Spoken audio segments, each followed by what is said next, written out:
여러분 안녕하십니까? 이어서 강원 지역 소식입니다. 오늘 새벽 20세 이하 월드컵의 준우승 소식이 들려왔는데요. 강원 지역 곳곳에서도 밤샘 응원전이 펼쳐졌습니다. 젊은 태극전사들을 향한 뜨거운 응원전, 그 현장에 허주희 기자가 다녀왔습니다. U20 월드컵 결승전이 시작되기 2시간 전. 빈자리가 쏙쏙 채워지더니 어느새 1000명을 훌쩍 넘어 대형 체육관을 가득 메웠습니다. 드디어 시작된 태극 전사들의 결승전.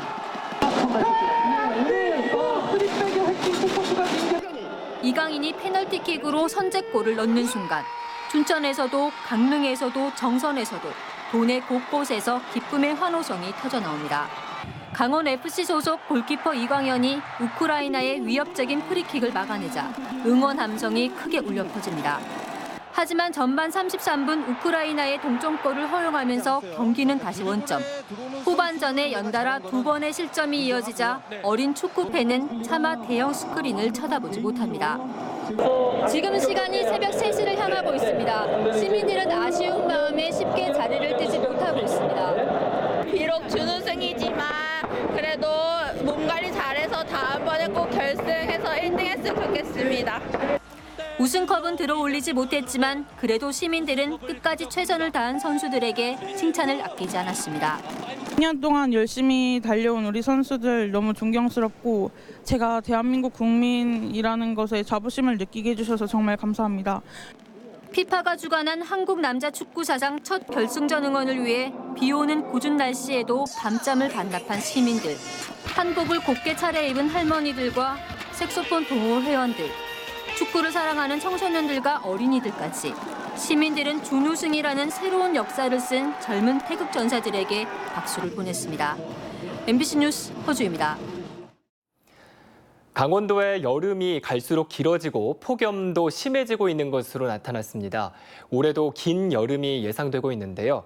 사상 최악의 폭염으로 기록된 작년보다는 덥지 않을 것으로 전망됩니다. 윤하은 기자입니다.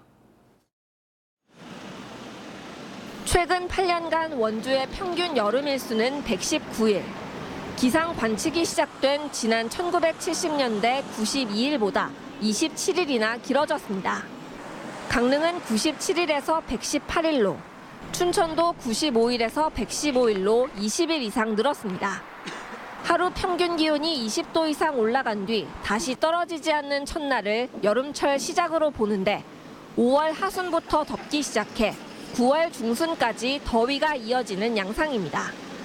평균 폭염일수와 열대야일수도 증가 추세를 보이고 있습니다.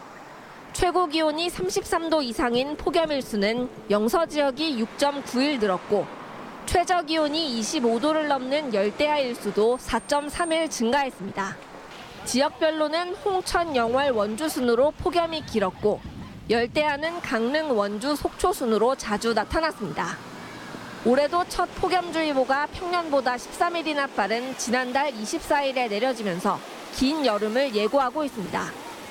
하지만 낮 최고 기온이 40도에 육박하며 최악의 폭염을 기록했던 지난해보다는 더위가 덜할 전망입니다.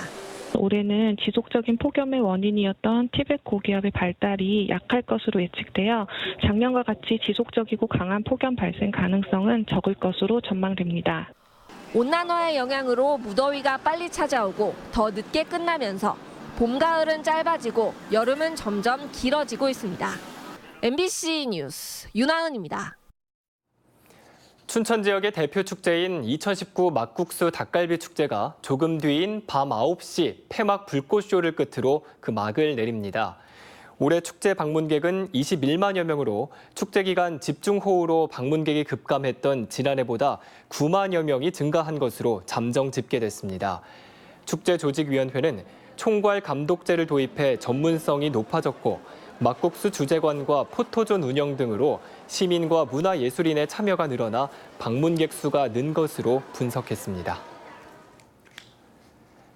강원랜드가 태백 지역 대체 산업으로 진행 중인 치매 등 노인 요양 사업이 진통을 겪고 있습니다. 노인 요양 사업 병상 규모를 놓고 강원랜드와 태백 지역의 갈등이 계속되고 있습니다. 홍한표 기자가 취재했습니다. 강원랜드가 태백 지역 대체 산업으로 지난 2009년 설립한 하이원 엔터테인먼트. 게임과 애니메이션 제작 등 주요 사업의 적자가 이어지면서 2017년부터 휴업 상태지만 사실상 폐업했습니다. 태백시 지역 현안대책위원회는 하이원 엔터테인먼트 대안으로 1,500병상 규모의 치매 등 노인 요양 사업을 제시했습니다. 강원랜드는 타당성 검토 연구 용역 결과 유효 수요가 최대 216명으로 나오자 시설 규모 80병상을 제시했습니다. 용역 결과에 따라서 현재 사업을 추진하려고 준비하고 있으며 향후 수요를 감안해서 확대 추진할 방침입니다. 1,500병상을 제시했던 태백 현대위 측은 80병상은 턱없이 부족하다며 받아들이지 않고 있습니다. 가족들이 또 태백에서 체류하는 그런 시설까지도 저희들은 이제 집어넣으려고 하는 거죠. 그런데 80병상으로 한다고 한다면 환자 가족이 몇 분이나 면회를 오겠으며 시설 규모를 놓고 현안대책위원회와 강원랜드 간 입장 차이가 커 상생 협의회가 결렬됐다가 이달 중에 다시 논의할 예정입니다. 노인 요양 사업 시설 규모에 대한 사업성 우려와 논란이 계속되자 일부에서는 다른 대안을 찾아야 한다는 목소리도 나오고 있습니다. MBC 뉴스 홍한표입니다. 동해에서 러시아와 일본으로 가는 카페리 회사가 매각되면서 흘러나온 포항 이전설에 대해 회사 측이 현재는 계획이 없다고 밝혔습니다. DBS 크루즈 회리 관계자는 포항의 해운업계 인사가 회사를 인수하고 선박 임차 기간을 2년으로 계약하면서 2년 뒤에는 포항으로 이전할 것이라는 추측이 나오고 있지만 새 경영자가 이전 계획을 언급한 적은 없다고 말했습니다. 이 관계자는 또 2, 3년 용선 계약은 해운업계에서 흔한 일이라고 덧붙였습니다.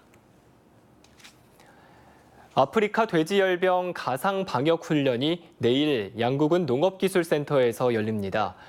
강원도가 주관하는 이번 현장 훈련은 특별 관리 지역으로 지정된 평화지역 5개 시군을 포함해 동물위생시험소 등 관계기관 합동훈련으로 상황 단계별로 기관의 역할을 확인하는 것이 목적입니다.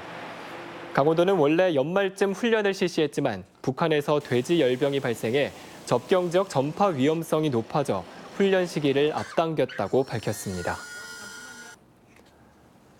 속초와 고성 등 산불 피해 지역에 서울시와 산림청, 강원도가 협력해 서울의 숲을 조성합니다.